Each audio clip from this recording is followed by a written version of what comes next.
Wake up, wake up. Damon Bruce, Larry Krueger, like and subscribe to Wake Up. It's great to have you here, and I am very happy to announce on Wednesday, July 10th, Larry, we are 6 days away from training camp opening for rookies. This week can't go by fast enough. Good morning, man. How you doing? Good morning. Yep. Training camp will be here soon, and none too fast. And then, in fact, this Kev went on a long trip to Europe, and he said, hey, I said, how long are you going for? He's like, I'm going for about a month. I'm like, wow. So he's going for a total of 28 days, but he's already been gone for 18 days. So he'll be back in 10 days from now.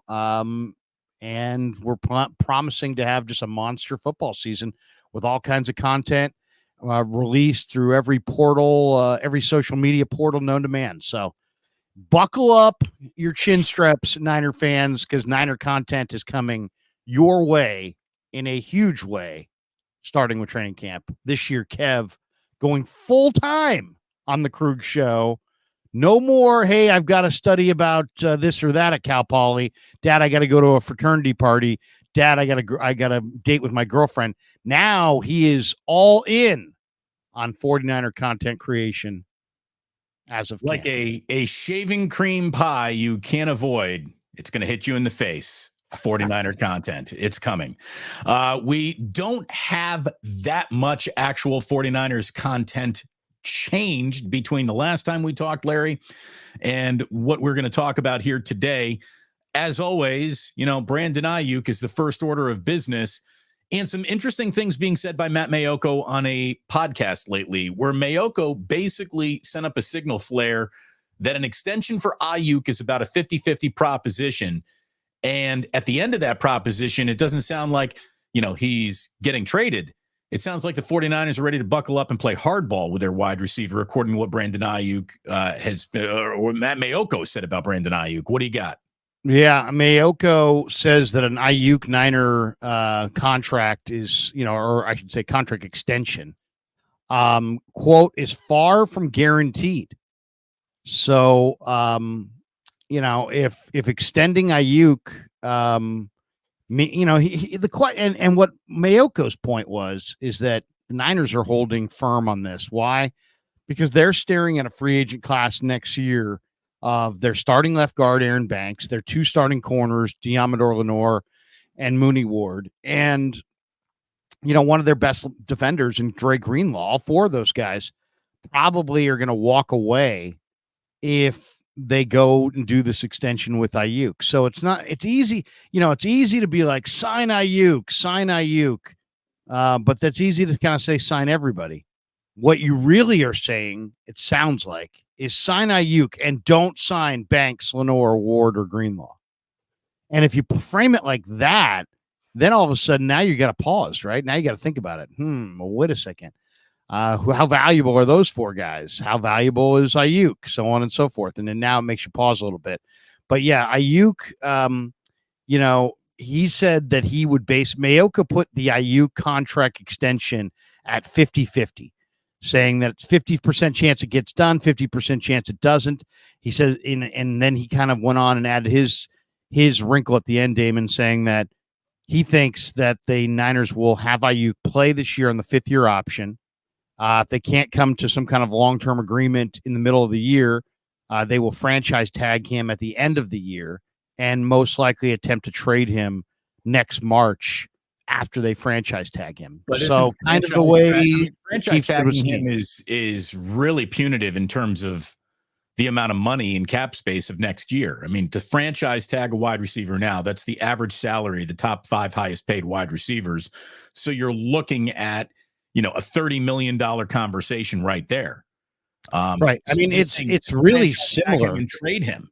I mean, it's very similar to, if you pay him what he wants, you're basically paying him right around what he would be tagged. But if you tag him, you own his rights, and then his contract's set. Right. And then, we'll see what he's, I mean, the only thing I'll say about this whole report from Mayoko is this kind of flies in the face of the people that are arguing that there is no trade market for Aiyuk. Nobody wants to trade for him. Well, if you're going to franchise tag him and attempt to trade him at that point, I think that the assumption is that you wouldn't even go down that road unless you already knew there was a market.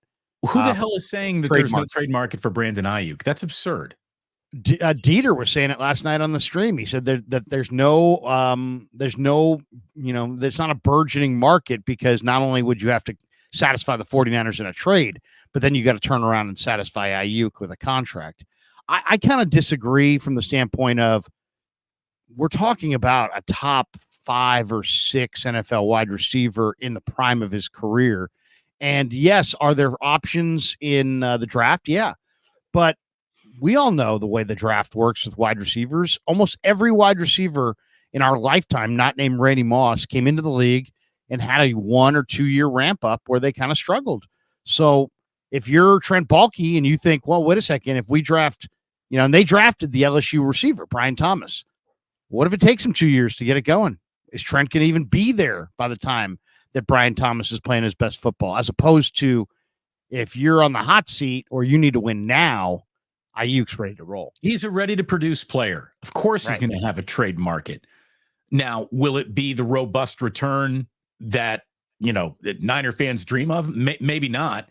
I mean, maybe part of the deal of trading for Brandon Aiyuk is we're not going to give you the cat's meow and everything that you want for this because it's going to be incredibly expensive to sign this guy. Like we're taking on a big financial burden over here.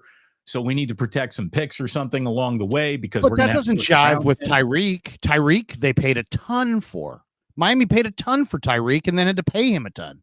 Well, I mean, Tyreek is, I think, pound for pound in the top 10 players in the league. Brandon Aiyuk's not quite that. Brandon Aiyuk's really good. He's not even. They're in the same neighborhood. As far as I'm concerned, they're in the same neighborhood. They're both elite receivers. I agree. Tyreek's better. In the same neighborhood, but not from a production standpoint, not from a market standpoint. Tyreek Hill sells tickets. Brandon Aiyuk has never sold a ticket to a football game ever. Wow. How do you even gauge that? The Niners are sold out. There's tons of 11 jerseys all over the place. All I'm saying is Aiyuk's a top tier receiver. He's not like, we're not talking about who's a top 25 receiver. I mean, he's not Calvin Ridley. He may not be Tyreek. He may not be Devontae. He may not be Justin Jefferson or Jamar Chase, but he's like right there. He's underneath really those good. Guys. I mean, look, I'm not here to tell you that I don't like Brandon Aiyuk. And there is a market for trade. I don't know if there's a market that includes day one pick, but there's absolutely, I would say, no less than a dozen teams around the NFL that would trade for Brandon Aiyuk tomorrow if the price was reasonable. Well, that's to me, how good he is. The team that would be trading for Brandon Aiyuk, like I really don't see it coming from the Patriots, the Commanders, teams just trying to become anything other than the last place team in their own division. Like Brandon Aiyuk is a final piece, not a starting piece, right? But the Commanders are different. I've said this for, this entire offseason. Their mindset is not the mindset of a typical first year regime. They're not, because that's why Bob Myers sprinted over there, is because they know that they have the worst stadium financial situation in football. You can't really compete for free agency without the revenue that is attached to the stadium. So you got to get that done. They're an awesome brand. I mean, they're an iconic brand. The Commanders are the Redskins before that, one of the most popular teams. Not anymore. No, they're not now, but the thing is, they're kind of like, they're a dormant, iconic brand with a massive audience.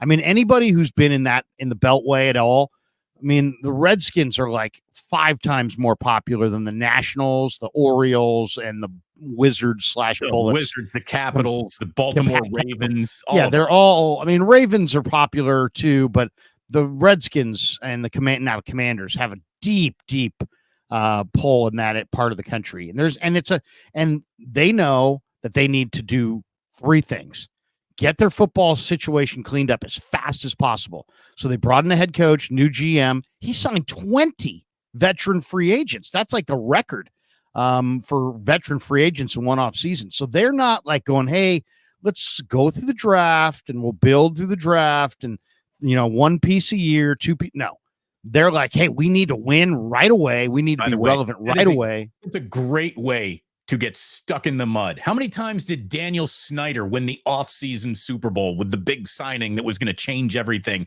And it might not have been 20 free agents, but it was one big free agent every year. And then nothing. Well, they signed guys who are done. I mean, the thing of free agency is you can't sign these old big names, and that's exactly what they did. Bruce Smith, Deion Sanders. I mean, they went out and got the biggest name guys and paid them the biggest cash. But they were all old. Teams that try to take the quick route to team building go backwards more often than they go forwards. Like, I like what they've done, though. I mean, like, if you look at what they've done, look what they've done. I mean, I thought they had a really, really strong offseason. I mean, they went out and got guys at almost every position. I mean, Nick Allegretti slots in at left guard. They took the center away from Dallas, Tyler Biadasz. He's good. They added Zach Ertz. They added Austin Eckler. On defense, they added, Dorrance Armstrong, Cleveland Farrell, Dante Fowler, Frankie Louvu, Bobby Wagner, Jeremy Chin. And then they went out and had a decent draft. I mean, Johnny Newton, Mikey Sainer still, Jaden Daniels, Ben Sinnott. I mean, they got some Luke McCaffrey. They got some good players. They got some good players, but, the best thing that the Commanders have going for them is they're in football's most overrated division, right? Well, they're coming, man. They're coming. I mean, I think Dallas is going to backslide a little bit. I think Philly's still the class of the division, but the Giants are kind of stammering around. I'd say the Commanders are coming, but that doesn't change the point. The point was that they want to turn things around super fast so they can gain relevancy, put butts in the seats, get momentum for the stadium, get that initiative on the ballot, and get that stadium built as fast as possible so they can compete. So that's their game plan. So in a lot of ways, you would say Brandon Aiyuk doesn't fit on a first-year regime, but he actually absolutely does, because they've got a young quarterback that they're trying to get up to speed like today, and this is that guy's best buddy. Well, and Adam Peters, right? I mean, the fact that Adam Peters is sitting there, and Adam Peters, maybe more than any other non-49er front office entity, knows who Brandon Aiyuk is very, very well, right? So, no doubt. And also, this Commanders team, they have receivers. I mean, it's not like they're the Chargers. The Chargers are going to have a hard time just fielding receivers because they're so thin.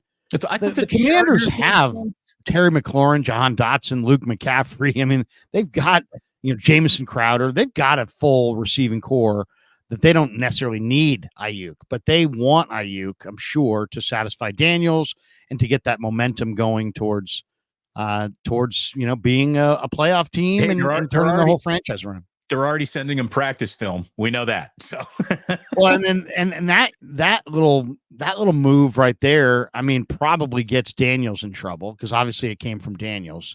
I'm sure it's probably not according to the rules to send your team guys and other teams pictures of your mini camp or OTAs, but nonetheless, that's kind of a side issue. The other issue is, how bad does Brandon Aiyuk want to play for the Commanders? And the bottom line for me is, you know what? He's not Jerry Rice. And if you ask me the question, would I rather pay Aiyuk or Banks and Ward and Lenore and my free agents going forward? I don't know. Do I want to have to replace both corners, a starting linebacker and a starting offensive lineman, all because I decided to go with a receiver and I'm loaded at receiver? I guess I'd have to know from Shanahan's perspective and the coaching perspective, what does Jacob Cowing look like to you guys? What does Ricky Pearsall look like to you guys? How much can they contribute this year? Could you possibly move Aiyuk and still compete for a Super Bowl? Or, and if not, that's kind of the end of the discussion right there. Hey, maybe we're asking the wrong question. What do you think of Juwan Jennings? What do you think of Trent Taylor? Are they difference makers? Are they closing the gap on this decision to trade Brandon Aiyuk even more than the rookies who are on your team right now? So, and what would help the Niners win the Super Bowl more? Brandon Aiyuk on a loaded wide receiver core, because that's what it would be, or Aiyuk to the Commanders, and maybe you got, I don't know, I was throwing out Jonathan Allen, Luke McCaffrey, and a pick. Here we go. We got Leon, who's basically heard my take, kind of likes it. I think he says if I could get Jonathan Allen and Luke McCaffrey, I'd trade Aiyuk. I would say this though, in the I history, might need of a pick. football, I might need more of a pick there, but either way, that's pretty good. In the history of football, I'm going to need an example of an NFL team drafting, signing, and then trading a player before he's even reported to training camp. You know what I mean? Like, I just you think it's against the rules. Is it against the rules? I've never seen it. Could be. I mean, it could be against the rules. I don't know. I don't know. By the way, Steve-O Knows says, morning, Larry and Damon. Wake up with you guys is a great birthday present. Appreciate you. So all I can tell you is Steve-O Knows. Happy birthday. Where is it? Wait, he's got a bunch in here. Let me see. That must be up. Here it is. There you go. Happy birthday. Leon Fancast, thank you very much for the comment. We got this from Steve-O. How long was Daniels in college? BA is going on 5th year. Well, he played a couple years at ASU, and then he transferred to LSU. So I think he had 3 Steve-O Knows. He's up a little bit more. You're close. Keep going up. Keep going up. You'll see it. You got fire emojis in the cheat. Morning, Larry and Damon. Wake up with you guys is a great birthday present. Appreciate you guys. Well, happy birthday. Steve-O. You know, I was thinking about this. Yeah. How old are you, Steve-O? I always have trouble with, remembering the dates of championship years and all this stuff. And it would be really convenient. This is why the 49ers got to win the Super Bowl this year. Because I'll never forget that the 49ers won the Super Bowl when I was 49 years old. I'm 49. It lines up, Larry. I don't think you've considered this in any of the content that you've produced. You are 49, or are you saying last year or this year? I'm 49. Now, you are 49. That means it's time to go. Will you still be 49 on February, whatever, when they play the Super Bowl? Yes, I will. I don't hit big 5-0 until March. So can Damon get a Super Bowl for the Niners in his 40s? Is anyone even will he have to wait till he's 50?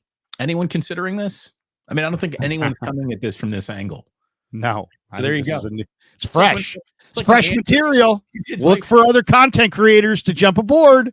It's like when Andrea would call into KNBR telling you that the house of Venus was rising in the 11th plane of tonight's starting pitcher, and you're like, well. I used to joke that Andrea was that plant that grows in the desert when everything else around it dies, and there there is a plant in the desert that literally will sprout up after everything around it dies. And I kind of look at Andrea as that version of sports talk callers.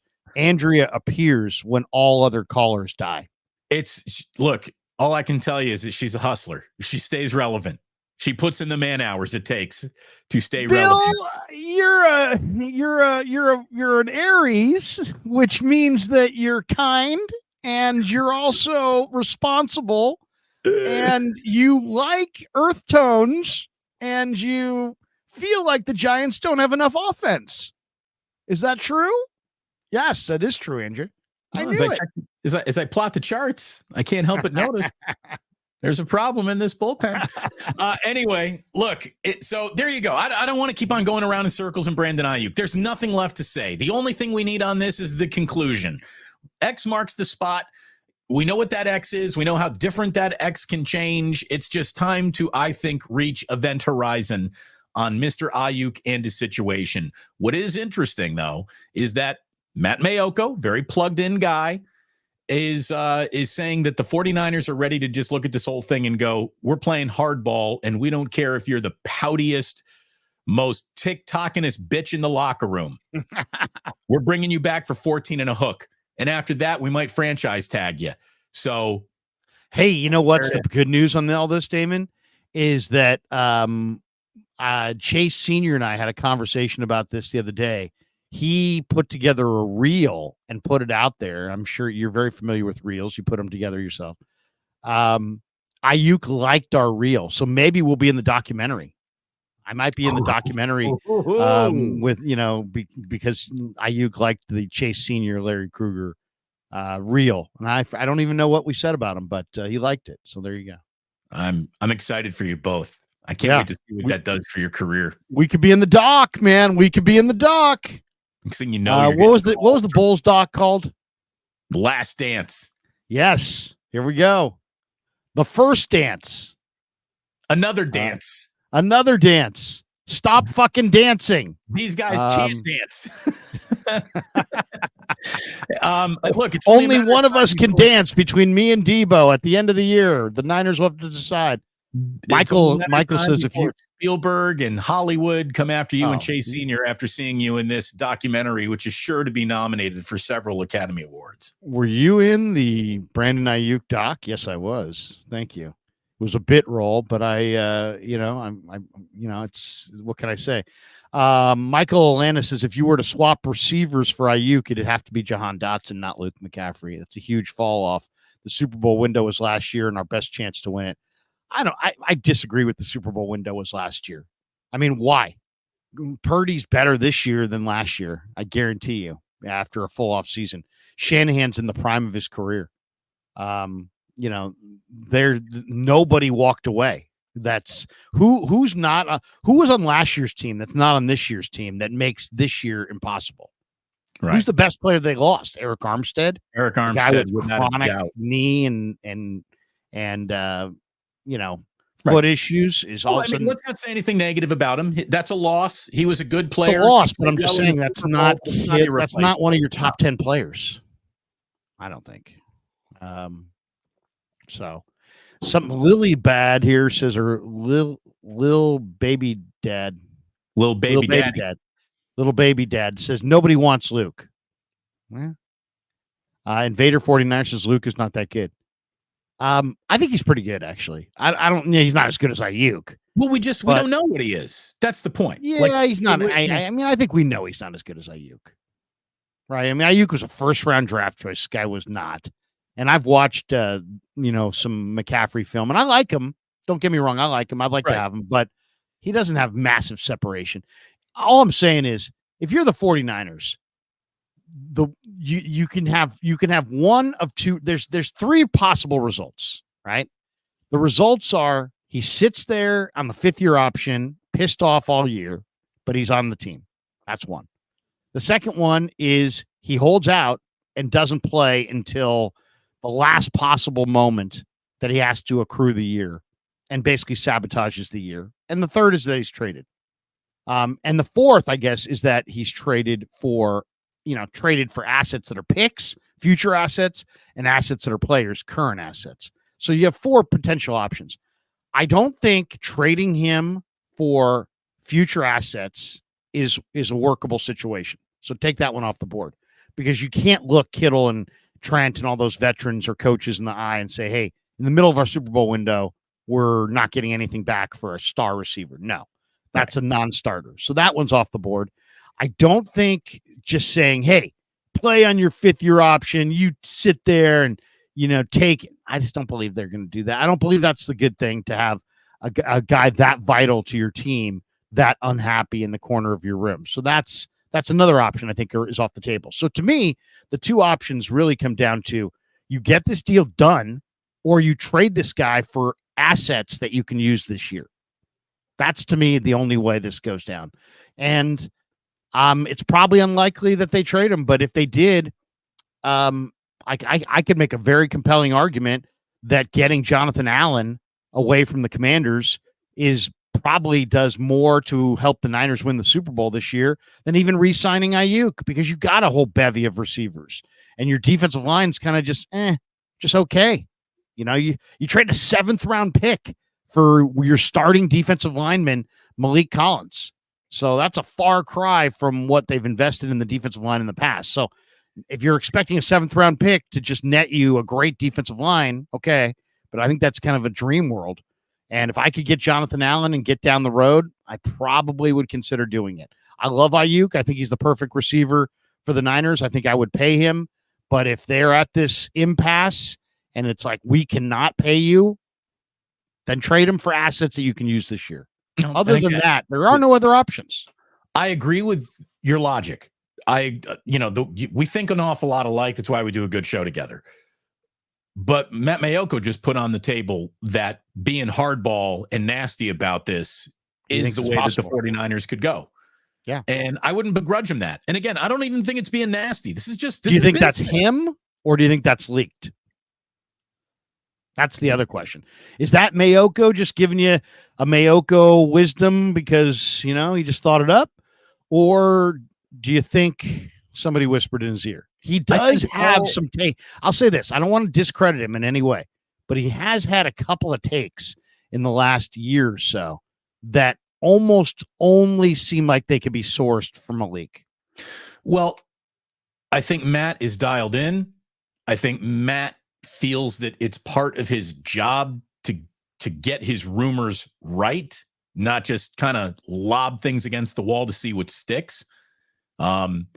His relationship with the team it's a hand-in-hand relationship. They're symbiotic. They feed and work off each other, around each other.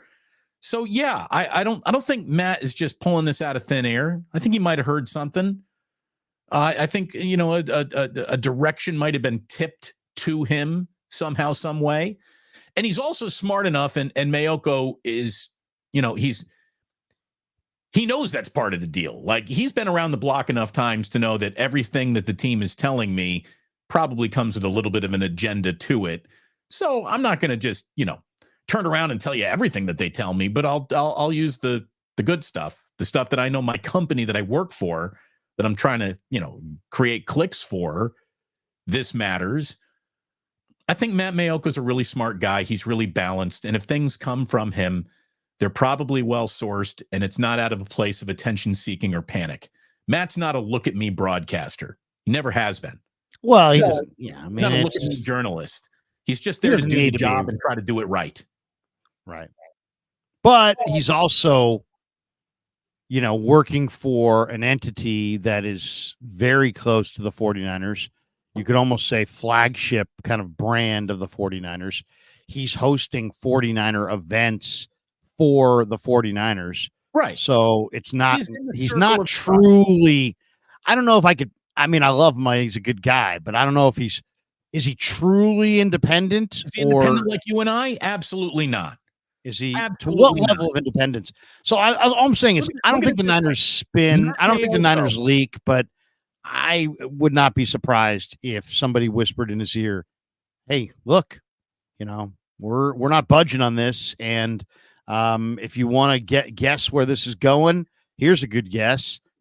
We franchise tag him, and he plays in the 5th-year option, and we try to work out a deal. And if we can't get a deal done during the course of the year, we'll tag him and likely trade him next March." And then he just went with it. It's possible. It's very specific. It's a very specific opinion that he threw out there. It wasn't like, I think he'll be this. It's like, no. I think he'll play on the 5th-year option. He'll get the franchise tag next year, and then they'll wind up trading him next March while he's on the tag. So we'll see. Wow. Some people, I guess I understand them playing that kind of hardball because it is a plentiful resource, wide receiver, and they already have a bunch of receivers, and maybe, Shanahan grades the receivers very harshly. Maybe he's dissatisfied in some way with what he's getting out of his receivers. I don't know. The receivers didn't come up big in the Super Bowl. Does that have anything to do with it? I don't know. As we turn our attention to guys who absolutely are signed under contract and will be out on the field when veterans report a week after rookies report and training camp is underway for the entire team. Just want to ask you, which veteran do you think should be looking in his rearview mirror the most? Who is most threatened by player X having a good training camp means now I'm on the depth chart rather than at the top of it? There's a bunch. There's a bunch of guys that really should look over their shoulder. Give me your number one, though. Who's sitting in pole position of watch your rearview mirror? Because I think it's Spencer Burford. Spencer Burford doesn't even have a starting job. Spencer Burford today is not a starter. So I don't know what. I don't know. I think he is. No, I don't think he is. I think it's to me. If you go to Our Lads and you look at the Niner current depth chart, that's probably the best depth chart in the the media right now is the Our Lads. They've got Feliciano as the starter at right guard. They have Spencer as the backup at left guard behind Banks, and they have Pooney as the backup to Feliciano. I would probably say even though Feliciano for Pooney for sure has to be considered. For me, I would say it's Juszczyk and Garendo. And I know there's a lot of people going, Garendo doesn't even play fullback, and he may not. But you got to remember this. You only keep a certain number, especially with this wide receiver position. You're going to keep for sure 5, right? For sure. And maybe 6 wide receivers. And if you keep 6 wide receivers, there's a very good chance you can only keep 5 running backs. So you've got Christian and then Juice, your fullback, high-paid fullback. Then you got Mitchell, Garendo, Patrick Taylor, Jordan Mason, Cody Schrader. And I think Cody Schrader's real. So to me, I think, what if Garendo comes out, is not really a halfback, but makes a couple of really explosive, plays, either as a, receiver or runner. Juszczyk's 33. He's 33. I'd much rather waive Juszczyk a year too early than lose Garendo or Cody Schrader to waivers. I think if there's a numbers game, I think if there's a numbers game in the roster, that's a possibility. But Kyle Juszczyk he's already redone his deal. He's so far and away a trusted agent, to borrow from Jim Harbaugh there. He is. This is a guy that Kyle Shanahan loves. I think this is a guy who was wearing a tuxedo at Christian McCaffrey's wedding, right? I mean, I think he was part of the wedding party, for goodness sakes. He's a leader on the team. I don't think he has much. He's also 33 about from a numbers game. He's back for one more year. This is his last year, I think, in a 49ers uniform. If I'm Kyle Juszczyk, this is my last year in the NFL. I'm a really smart guy. My wife is now cranking out freaking, NFL gear, officially licensed by the NFL gear. I bet you that Christian Juszczyk is about 2 years away from this licensing deal, from making more money than her husband made in his entire career if it goes really well for her. I mean, she could be sitting on top of a How many touches? If I said to you, how many touches last year did Juszczyk? How many? He's a guy who touches the ball. He's a fullback. He touches the fullback more than any other fullback. He probably how many touches do you think he had I'll tell you how many games he played. He played 17 games. In 17 games, how many touches would you guess? I'm going to say he had 18 touches. Very close. He had a total of let's see, he had 14 receptions and about another 10 carries. 5 carries. Yeah. He had 19. You were off by 1. 19 touches. That's not a lot of touching the football for a guy who makes the kind of money he makes. He's been overpaid for years. And now they've got a guy in Garendo who's his same size, basically. Here's the thing. But just way faster. Awesome that he is a weapon. I think he's a weapon that should be used more. I think that he could be a solution if you're having problems at TE2. You need a second tight end. He can basically do that as well. He's not being paid to touch the ball. It's really not what he does. That's just the sprinkles on top of what he does. He picks up blitzes and he opens up holes. That's what he does. But I mean, I can't. They didn't use him as a lead blocker nearly as much as most people think. No, they really didn't run a lot of eye. They didn't run a lot of power. I just think that if I have to lose Schrader or Garendo or Juszczyk, I'm losing Juszczyk. I'm not losing it. Now we'll see what Schrader and Garendo look like this summer. But based on if those guys can play, and I think they can, I'd rather go with the youth. So to me, if Garendo gets, looks explosive and gets some run at fullback, especially last year they brought in Jack Coletto, and he really wasn't an NFL athlete, but he was incredibly smart. This year they bring in Garendo, who is a crazy NFL athlete. So, and Juszczyk's got, as you said, maybe a year left. So that's the guy that I think ought to be looking over his shoulder. Why? Because I can't imagine. I think Schrader's going to be good, and I can't imagine the Niners cutting their Garendo, their 4th round running back, who they traded up for. I just can't imagine it. So, and I can't imagine them going with 6 backs or 7 backs. It just doesn't seem like there's enough spots on the roster. So it sounds a little funny coming out of my mouth before I even say it. I'll say Juszczyk. But given the way that the 49ers believe that they can create running backs either, off the street or back of their own roster, maybe the running back cut is Elijah Mitchell, where they just look at him and they go, you know what, we really like you and you do fit and you are productive, but you're not old as an NFL player, but you're older than a rookie. And we think the rookie can do what you do, and you got a history of injury and the rookie doesn't. So maybe you're the tough cut, Elijah Mitchell. Yeah. Or maybe there's an injury. I mean, Mitchell's a favorite of Shanahan's because he has no negative runs and he never fumbles. But, if you said based on what I've seen, if I was betting on Elijah this, Mitchell too, man, I really like Elijah Mitchell. I would not want to see him go, but just thinking of how the Niners view and value and discover their own running backs, it feels like they've got a couple of discoveries waiting on their own team that they might want to hold on to more than they want to hold on to the unknown of these guys is more valuable to them than the known of Elijah Mitchell. And Elijah Mitchell is someone that, if you told the NFL, hey, come get Elijah Mitchell right now, he's up for trade, I guarantee you're looking at a 6th, 7th rounder for that guy. I think even more. I mean, Dallas could badly use him. I mean, there's a few teams around. But, here's the one thing.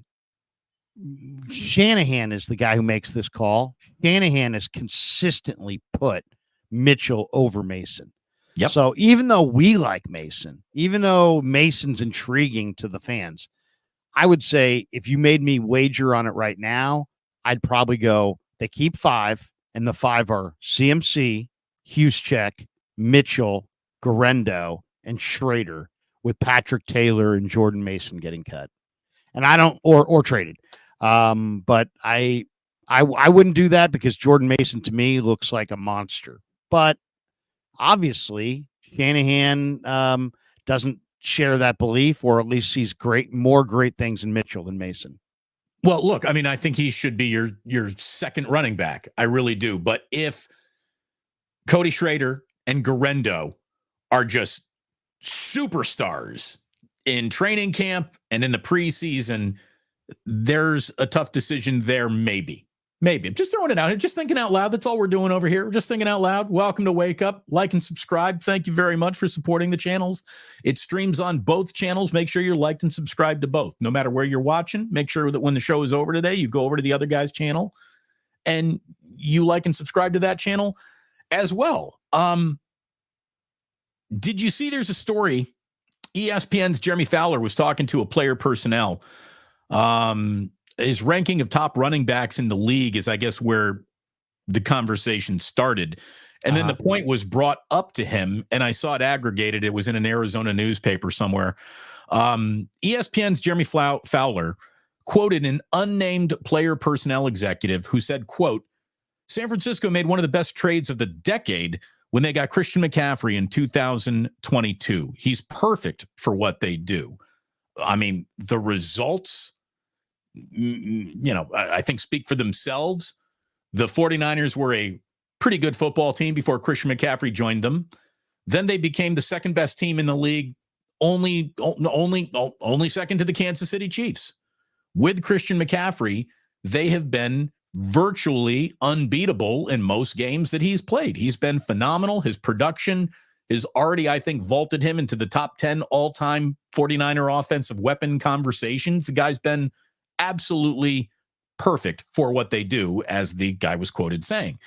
But 2 years prior to the McCaffrey trade, the guy went on to say, the 49ers pulled off arguably an even bigger steal in the trade when they traded for Trent Williams for a 5th round pick. Think of that. They flipped a 5th round pick and a 3rd round pick for Trent Williams.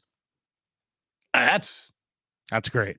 That is ridiculous. Looking back on it, you'd think they had to have given up more. They gave up a 5th and a 3rd for Trent Williams. That's it.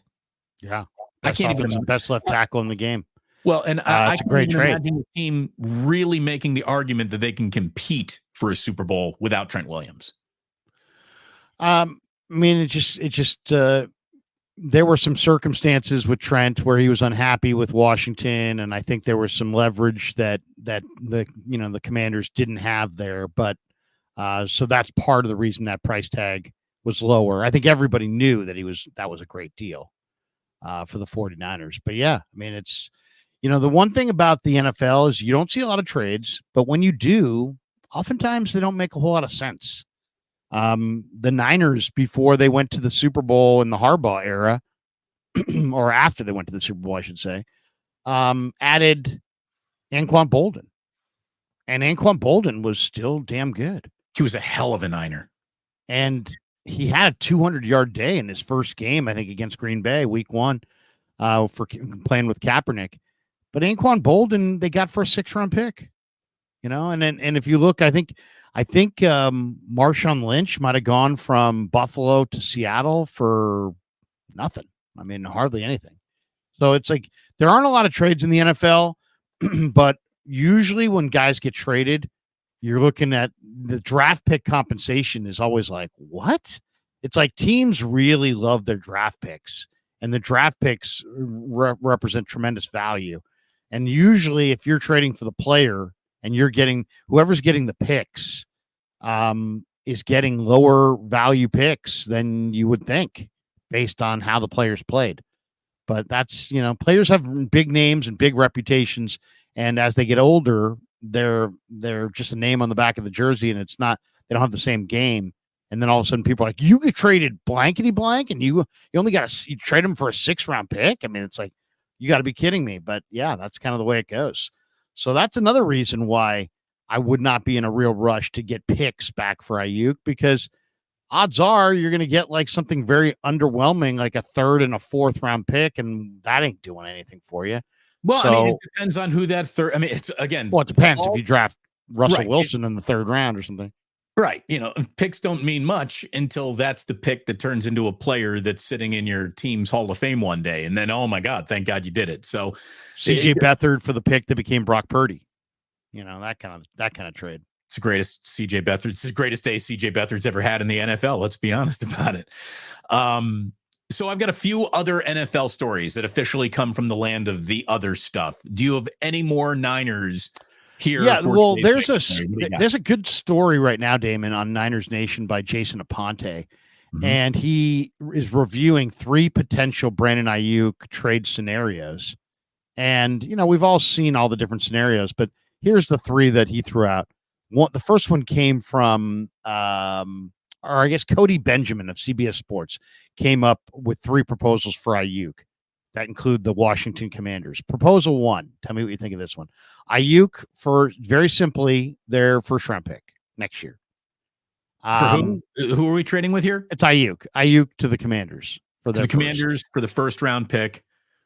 To me, that's a non-starter. I need a body coming back. I need a warm body coming back to add to this roster.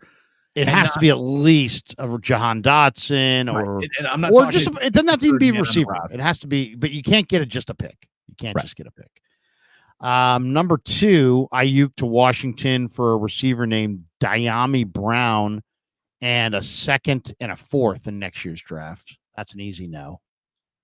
I need a body coming back that's better than Diami Brown. There you go. And Brown had 29 receptions in his career. He can run, but I mean, you got Jacob Cowing, so why do you need a guy like that? And then this 3rd one is kind of interesting. This one's interesting. Those 2 were not interesting. This one is interesting. This is a 3-way trade, Damon. Ooh. Denver gets Jamison Crowder and a 3rd-round pick from Washington next year. The Commanders get Aiyuk. The Niners get Cortland Sutton from Denver and Washington's 2025 2nd rounder. You know what? Yes. I would do that deal. I would do that deal. You're getting a big-time receiver who's under contract at a more reasonable number.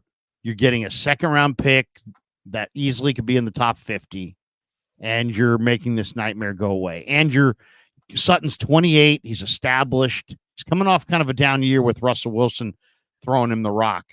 But and on top of that, Sutton wants to get paid too.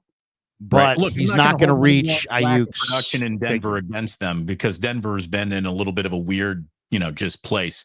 What I like about Courtland Sutton is he is a body type that the 49ers really don't have right now, receiver, not that plays an awful lot out on the field. How big is Juwan Jennings?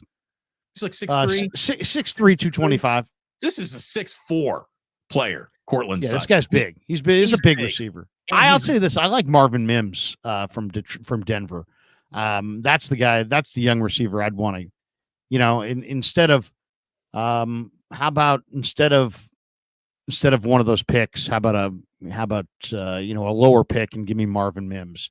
If I can get Sutton and Mims, something like that, a 2-for-1, I would definitely do it. Just from the standpoint of even though you don't need depth there, I think there's a chance that a guy like Mims could really come on. I thought he had a tremendous year last year, and he barely touched the ball. You put him in a high-powered offense and let him get comfortable, Mims might be damn good. Courtland Sutton apparently is not happy with his current contract. Sorry, I'm reading this from Mile High Huddle right now.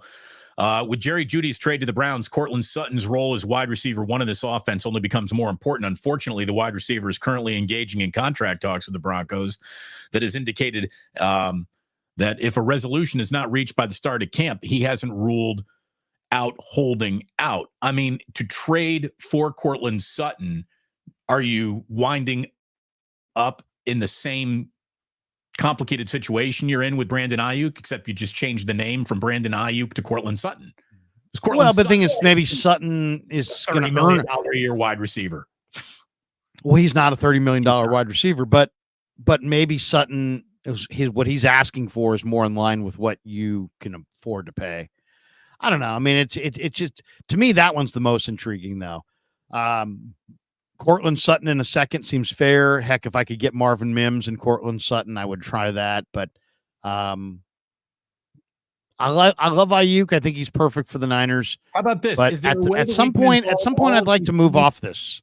Is there a way we can involve all of these teams and all of these picks, change Courtland Sutton's name to what? To Patrick Surtain, and then go ahead and take that second rounder from Washington and flip it back to Denver, and now we got a deal? Say that again. So the three-way deal would be Washington getting Aiyuk, Denver's getting a second-round pick, a third-round pick, and Jamison Crowder, and the Niners are getting Surtain and that's it. Yeah, I do that too. To me, if you said to me, you can. I mean, I love Aiyuk, but if I got $1 million ticket on the Niners to win the Super Bowl this year in New Orleans, and I can have Aiyuk or Surtain, I'm taking Surtain.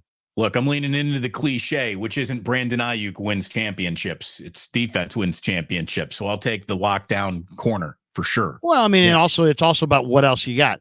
If you don't have Surtain, you might have Ambry Thomas playing. You might have Womack playing. You might have a young player playing. It makes that secondary lineup incredibly well. If you were able to add a straight up, this number guy one ain't fucking around corner to the 49ers right now, all your secondary problems basically have vanished. You're not worried about that deep cover safety anymore. You're not worried about nickel. Everybody falls into line in a way. Well, you know why it makes sense too? Where the reason it makes sense, I think, is because the Niners like to have the upper hand, which is why they drafted Pearsall and Cowing, right? Now they've got the upper hand. Well, do they have the upper hand at corner? Well, they just drafted Renardo Green and they drafted Luter. But if you had a guy like Surtain, now you can play super hardball with Lenore and with Mooney Ward if you want. Not that playing hardball with your players is something you dream of, but at least you have leverage. It's insurance. It's insurance. Yeah. At a key spot. And let's be honest, you just lost the Super Bowl because of the awesome play of McDuffie sitting on your wide receivers. Yeah, McDuffie and Snead were better than your wide receivers on Super Bowl Sunday.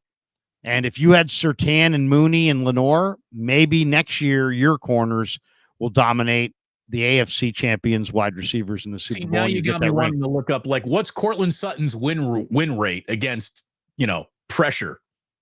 What's Cortland Sutton's win rate against man up, man to man? Because that's where Brandon Aiyuk and Debo both disappeared. They got eaten up in that Super Bowl. They did. I don't think he runs as well as Aiyuk. I just watched him last night for 20 minutes or so. He's a big-bodied receiver who's got a huge catch radius. He can catch high, he can catch it off the turf, but he doesn't have quite the explosiveness of Aiyuk. He's like a water bug, man. He cuts on a dime. He's so fast. Well, he's a combination of strong and fast, right? But I'll say this: if I could get Surtain and Marvin Mims, I would do it like that, man. I wouldn't even think about it. Because I like that speed. I like that speed receiver. As we've dumped on Brandon Aiyuk and talked about how replaceable he might be and all that stuff. You get out to training camp, and if he were out there, oh my God, he just jumps off the field. I mean, Brandon Aiyuk, the way that he moves, the speed at which he moves, to me, the catch radius too. I mean, he's another guy. He will go up in the middle of the field in a crowd, what seems like 10 feet in the air. I mean, it's like he literally will attack every ball like it's personally his. So yeah, I mean, he had a tremendous camp last year where he was noticeably one of the great players on the field. He was just lean, not an ounce of body fat on the guy, just fast, cuts, nasty, like he runs angry. It's funny, a couple people weighing in. Freddie Trey Maxes would love the Surtain trade scenario. Steve Cass says Surtain is not being traded, period. Oh, maybe. Wait a second. We've got George Payton here, the GM of the Broncos, is in the chat. Oh, fantastic. He says Surtain's not being traded, period. Steve Cass. I mean, the GM of the Broncos. And then we get this one. Miami cooked Surtain for 70+ points. Oh, yeah. No, so he can't play. He sucks. And then we get this one. It says, put this in perspective. D's, Aiyuk scored 7 touchdowns last season. It ain't like he set touchdown records. He's good. He's a good receiver. Look at it this way. If 1,000-yard receivers just fell off the tree for the 49ers under Kyle Shanahan's regime, there would have been another one other than Brandon Aiyuk, right? I mean, it's Brandon Ayuk's production can't just be measured in touchdowns. Every single time he caught a ball last year, it was a first down. I'm exaggerating, obviously, but every other time he certainly caught a ball last year was for a first down. He was a chain moving. He's a great receiver. First degree. He really was. He's a great receiver. I mean, beyond that, let's just talk about the total football player. I mean, you're a team that loves to run the ball. This guy blocks with a vengeance down the field. Most receivers, I would say, as a rule, receivers don't block with a vengeance down the field. So you have, in some ways, the perfect guy for your system. And now it's just like, well, you know what? Most downfield receiver blocking is involved to the point where it just gets the receiver not yelled at during film review. You're just getting out there. You're out there for a jog. You're not out there to really beat up anybody, but he's actually looking to put people on the ground. Brandon Aiyuk really thinks that my block is the block that's going to spring this for a touchdown, and I'm going to go out and I'm going to make it like I'm fucking, a great offensive lineman, like I'm Anthony Munoz out here pulling. So, I do. I really like Aiyuk. He fits the team so great. I wish that everyone in cooler heads could just prevail and leaving a little bit of today money on a table for an opportunity to win a Super Bowl today. You'd think that that would be a main motivation. But again, if it's all about just getting the most amount of money possible, who can begrudge anybody thinking like that in 2024? It's protect yourself and don't worry about the rest of them. I mean, pretty much a mentality in the world right now. What kills me is this kind of reaction. Leo, Ayuk's a whiny little bitch. I mean, it's like, why? here's what I would say. Well, Never he's been very frustrating. personalize. He's been very frustrating. Never personalize a business dispute between two parties that neither are you. I mean, you know what I'm saying? I mean, never personalize a business dispute between two other people. It makes no sense. Right. You just got to remember this. Yeah, we'd like this done in a timely fashion, but he's not missing anything. There's no urgency here. Now, the urgency is going to dial up in a few weeks if he's not there then, but that's a few weeks. So let's wait until then. Right. I do understand the people who were just like, he's whiny, he's this. This is the modern NFL where sometimes you have no leverage and all you can do is talk. Right. And social media noise. Where he's at. Social media noise is all he's got to bring to the table in his documentary. He's got nothing to. Oh, but here we go. B. Lauren. He's got your Cameron Sutton info. He says, or she says, Cortland Sutton is 26% win rate versus man coverage, 49% win rate versus zone, 79% true catch rate, 50% contested catches. I think if we think that's because of Russell Wilson, then fine. But stats wise, he's a drop off from Aiyuk. Oh, he's not Aiyuk. No, Aiyuk is better. Let's say it loudly so everybody in the back can hear it. Aiyuk is better than Cortland Sutton, which is why that if you traded for Cortland Sutton, it would be Aiyuk for Cortland Sutton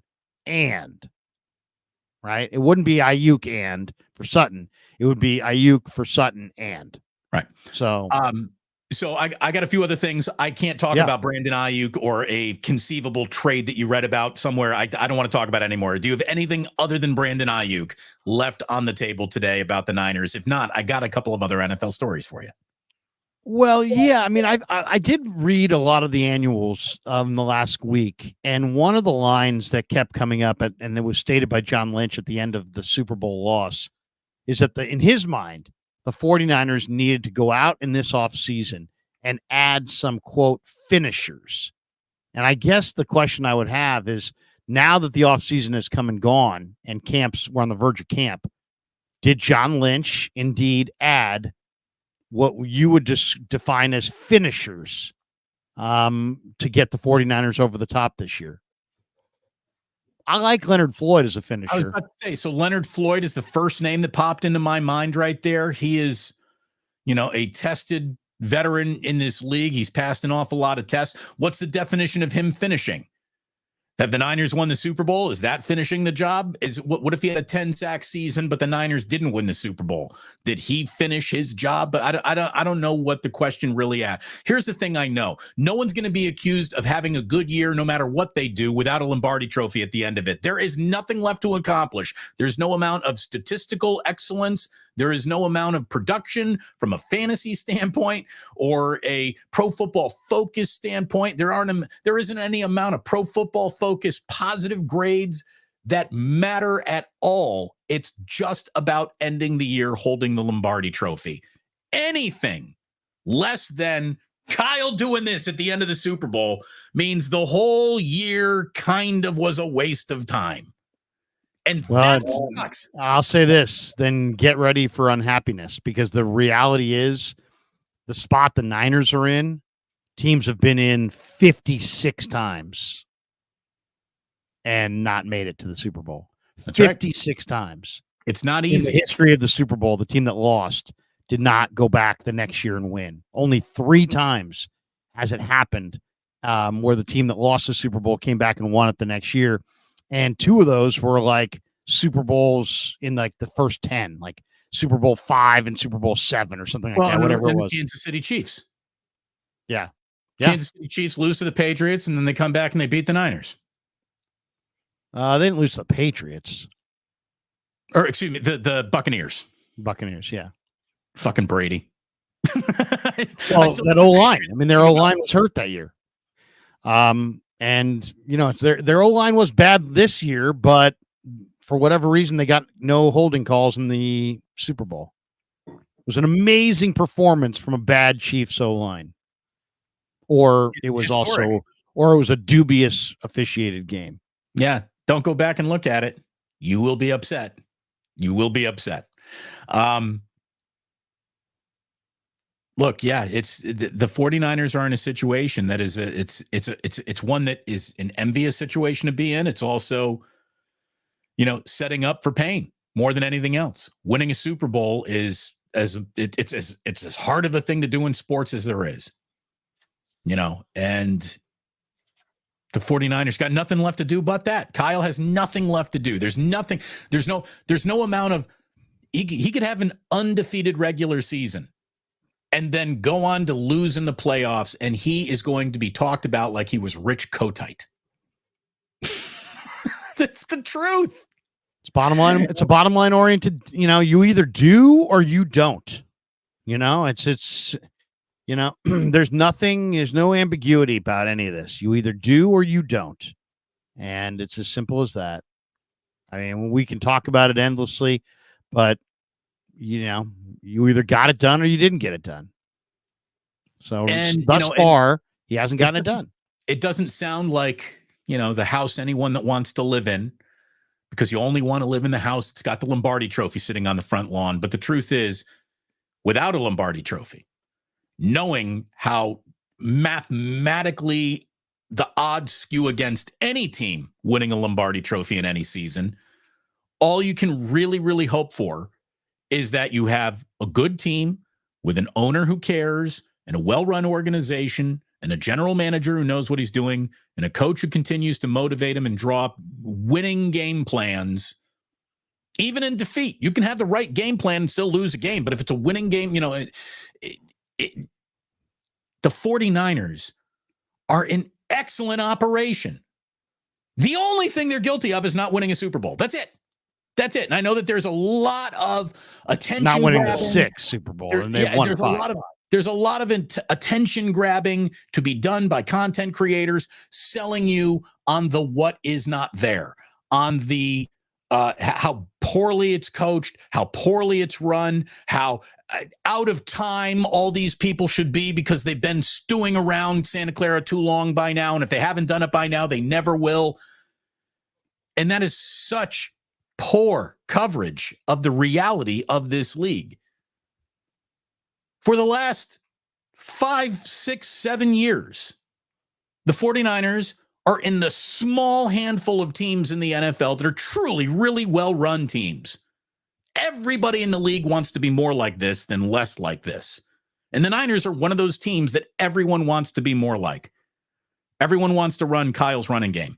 Everyone wants to have, this many Pro Bowlers. Everyone wants to have the amount of fan support that the 49ers enjoy. Everybody wants to enjoy the profits that the 49ers enjoy. They are a crown jewel of the NFL without the Lombardi trophy. With it, you're homecoming queen. That's it. 49ers have had a really good time at the homecoming dance, but they just can't get laid at the end of the night. That's all. There's just nothing left to do here. They just got to get laid at the end of the night. That's it. And there you go. I've actually you either do or you don't. You either do or you don't, Larry. Junior prom, no dice. Senior prom, dice. Let's see. I got this for you. There's something going on in Mark Davis's finances that what is going on here? Do you see any other ownership group in football selling off small slices of ownership? The Raiders have done it again. Pro Football Talk reported on Tuesday that Hall of Fame defensive lineman Richard Seymour, who ended his NFL career with the Raiders, has partnered with Super Bowl winning teammate Tom Brady to become part owners of the Raiders. Brady and Seymour will own 10.4% of the Raiders under majority owner Mark Davis, who was the force of getting Seymour into the ownership group. I want to know what the money is, and I want to know why Mark Davis continues to sell off percentages of ownership. Why? Because he's poor. He doesn't have any money. He's not a rich guy. He's a relatively poor guy, which is why he bailed out of Oakland, because he got a sweet financial situation in Vegas. And yet, he has no assets other than this football team. It's an He's it's got an the Las incredibly Vegas Aces. yeah, but I mean, it's an incredibly lucrative asset that he owns, and he's just living off of it. He's just living off of it. So, it's no different than the kid in college who rents out a room in his house to some guy in his fraternity. Hey, you know what? I was paying $700 a month, but now I'm renting the living room to Bob, and I'm paying $450 a month. So it's and that's really it. That's all. I mean, he's literally no different than the college kid who's letting a couple of his buddies, hang out at the flop house.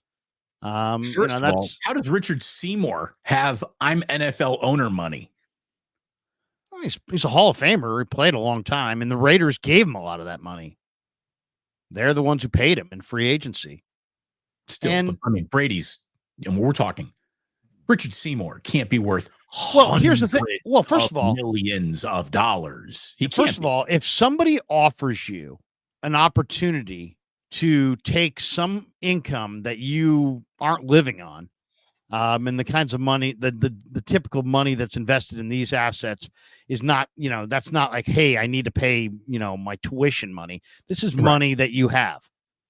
It's not only the safest investment, it's one of the greatest investments, and almost everybody would run to it. Look at the NFL pie. The NFL pie has gone from like 7 billion to like 20 billion in less than a decade. Owning these franchises is an incredible thing. And if you own 10% and it's deemed worth $100 million, and then suddenly, it's 10 years from now, and now it's worth, $700 million. Well, I mean, technically, if you wanted to, you could borrow against that asset going forward and have lots and lots and lots of money. So there's very few business propositions that are more lucrative than owning any percentage of an NFL team. Oh, I understand why guys would want as many slices as they can get. What I don't understand is why the owner of the pizzeria keeps on selling those slices. It's again, Mark Davis. He has no money. Sell the fucking team. You know what I mean? Like, he can't, though, because his ego and his celebrity is directly attached to walking around on that field in his white jogging suit. And that's all the guy's got. That's it. I mean, he's just another old guy with a bad haircut if he doesn't own the Raiders. But he's a nobody loser with money in the bank, except he owns the Raiders. And then now everywhere he goes, it's like, there's the owner of the Raiders. There's the owner of the Raiders. I'm sure he's, I'm sure if your buddy's loving Vegas with what he's got, I'm sure this guy's loving Vegas times 100. So are you saying that 24-year-old smoking hot yoga instructor that's carrying a baby wouldn't be with him if he were a garbage man? I don't believe you, Larry. I think that's true love. I'm just saying that, Mark Davis is a nobody without this team. That's why rich guys want to own teams, because they're just another rich guy that nobody recognizes or cares about until they own the team. And then all of a sudden, here comes the owner. Here's the owner. Yeah. And all of a sudden there's another, it's like buying in your identity and your job all at one. It's my job and my identity all tied to this one asset. Right. And here's the thing. You can be so mega rich. You can buy all the yachts you want. Well, I don't give a shit about your yacht, but I might care deeply about this team that you now own. So now we got a connection, right? So it's good to have a dad who left you an NFL team. Try to be one of those. Yeah, who also didn't have a lot of money and just sued people throughout his life to gain money.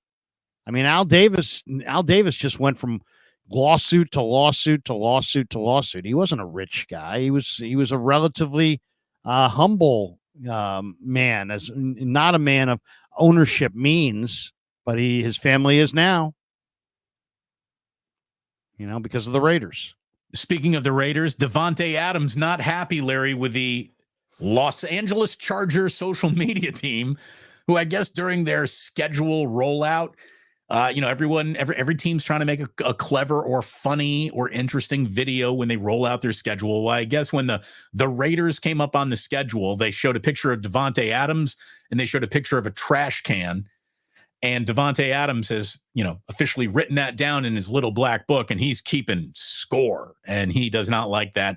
This is what he said on the Up and Adams podcast, that he's not very happy with the Chargers' social media team. So if the Raiders beat the Chargers twice this year, Larry, you firing the social media team? If Davante goes, bonkers against you, 20 catches over 2 games, 6 touchdowns, one-man armies you. You never want to incite your opponent, that's for sure. Last thing that I've got for you. Yes. Former Falcons pass rusher, John Abraham, while talking about his career on a podcast, made an allegation against the 2012 Buccaneers. Abraham claimed that in the final game of the regular season, Bucs tackle Donald Penn gave him a warning. He said, quote, "Hey man, be careful out there. The coaches told us to hurt you all." That's what Abraham said during the JoeBucksFan.com podcast. I was like, stop playing. He's like, nah, they told us to hurt y'all. So we're going to be going extra after the whistle.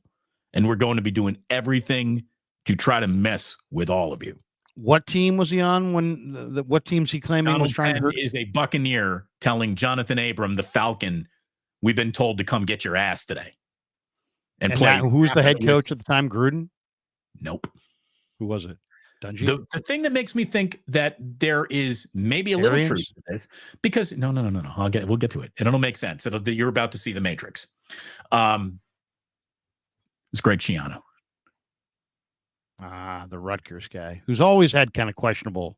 Well, he's had a number of questionable situations. Schiano basically turned himself into an ex-NFL head coach in real time, and he was out of the league quickly when he had his team firing at victory formation. Remember that?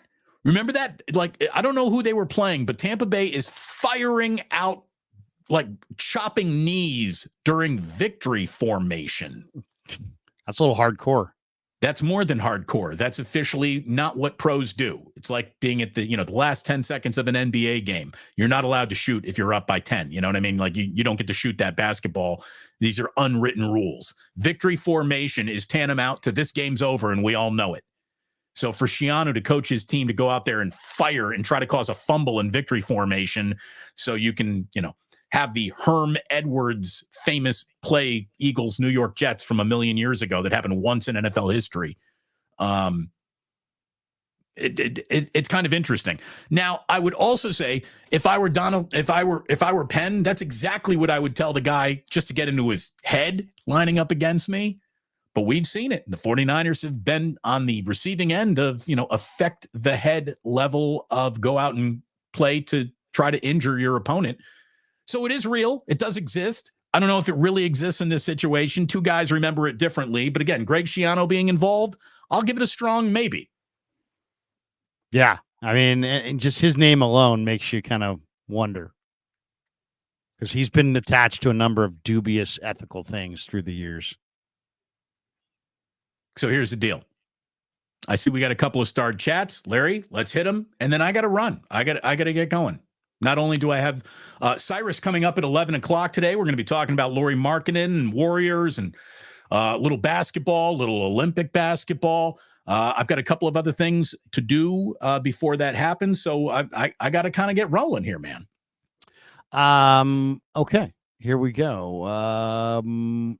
Monty says it's not a super. He says it'll only work if Damon smokes 49 joints before the season starts. Done. And I can do that. I can do that for you, Monty. I won't even do it for myself. I'll do it for you.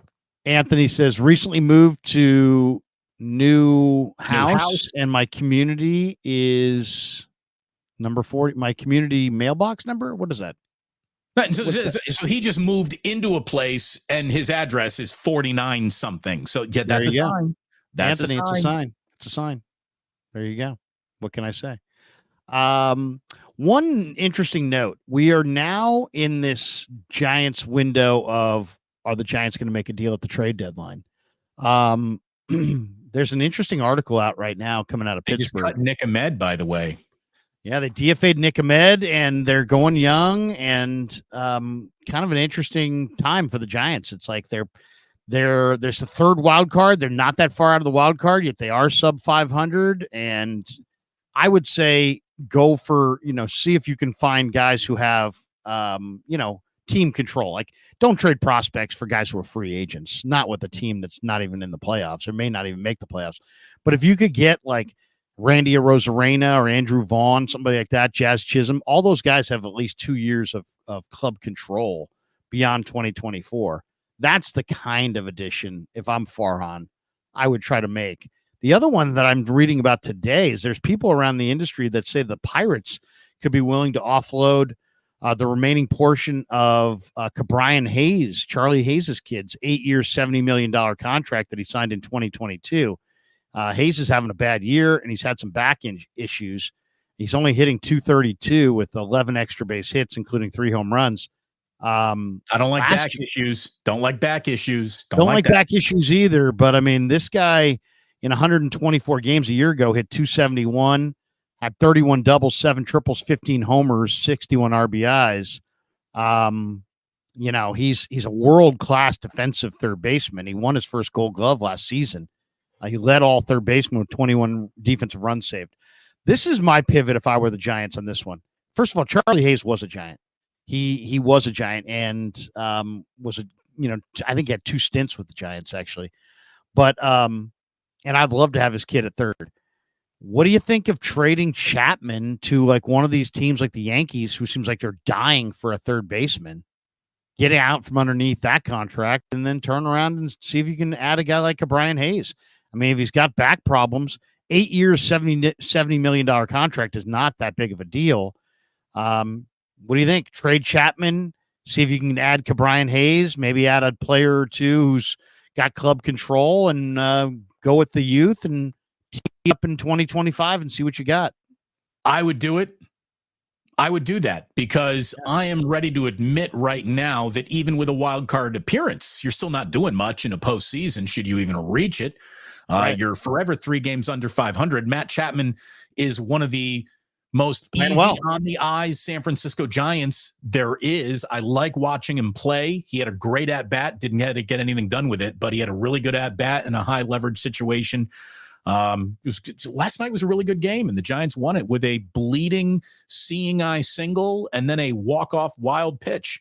Giants are hanging. Giants are hanging around. They're in the conversation, but they're also really not. No, they haven't been 500 since May the 28th, and they've only spent 2 days all year over 500. So, it's Larry, I would sacrifice a little today to have a better tomorrow. And it feels like the Giants never make that choice. They never really go in that direction.